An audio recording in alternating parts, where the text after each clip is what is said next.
As promised, we're now joined by Ted Rossman from Bankrate, here to talk about their 2025 holiday spending survey. Ted, how are you today? Doing well. Good to be here. What are some of the big takeaways from this survey? People are a bit reluctant to spend this year, whether we're talking travel or gifts. On the gift side of things, about a third say they're planning to spend less this year. About 40% are concerned about higher prices. Now, to be fair, there's also about another third that says they're going to spend more, and everybody else is about the same. So, kind of a mixed bag there. On the travel front, 21% say they're going to travel this year for the holidays. Last year it was 27. I take all this with a bit of a grain of salt because, as we know, the consumer mood has been very depressed this year. A lot of actual spending has come in better, but people are a little skittish as the holiday shopping season gets underway. When you talk about that skittishness, is that concentrated in any one particular area, any one particular demographic, or anything like that? Upper income households are faring the best. Moody's says that the top 10% of earners are accounting for 50% of all spending, which is an all-time high in a data set that goes back to the late 80s. So upper income people are more insulated from this, but they're actually the ones who are propping up a lot of the overall statistics. We do see a lot of cutbacks among lower and middle income households. That's one of the reasons why the overall numbers look better than what a lot of people are reporting. In our holiday travel survey, we found that people in their 20s and 30s are the most likely to be cutting back. That often correlates with parents of young kids. Many people are feeling that cumulative weight of inflation. It's not that prices have changed a lot over the past few months or even over the past year, but it's when you go back to, let's say, the start of 2021, prices are up 25%. As a result, people have dipped into savings, they've taken on debt. We're seeing some weakening in the job market. All this is adding up to a cumulative weight that people are just not feeling as spendy this year.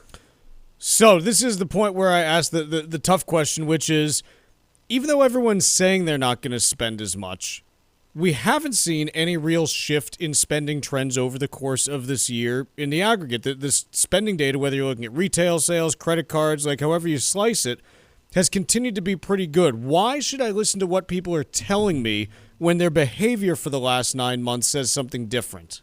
Well, that's a great point. The TSA screened a record number of passengers per day in the first 9 months of the year.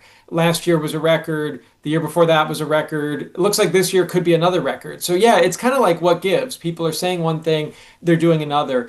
Consumer sentiment has not been as predictive the past few years. Really, ever since the 1970s, everybody always thought consumer sentiment was this great predictor. It was this leading indicator. It was for a long time. It really hasn't been ever since the pandemic set in. The past 5 years, consumer sentiment has been really depressed, and a lot of the actual numbers have been better. Now, first it was COVID stuff. Now, lately it's been inflation, it's been tariffs. People are climbing the wall of worry, though. They say that with stocks sometimes. It's happening with consumer spending right now, is that people are complaining about the cost of living and they're spending anyway. Sometimes because they have to, because these are necessities, but sometimes because they want to. Travel, dining, concerts, sporting events, all these have been hot areas. Inflation is weighing on sentiment, but the bark has been worse than the bite when it comes to actual data. When we talk about consumers taking on debt for their holiday spending, how is that debt typically showing up? Is it credit cards? Is it buy now, pay later? Where is it happening? Primarily credit cards, but buy now, pay later is a growing segment of this. Buy now, pay later tends to grow 10, 12, something like that percent every year in recent years, especially around the holidays.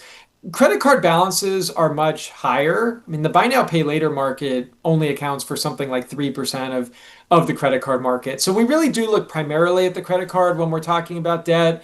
The average interest rate is about 20%.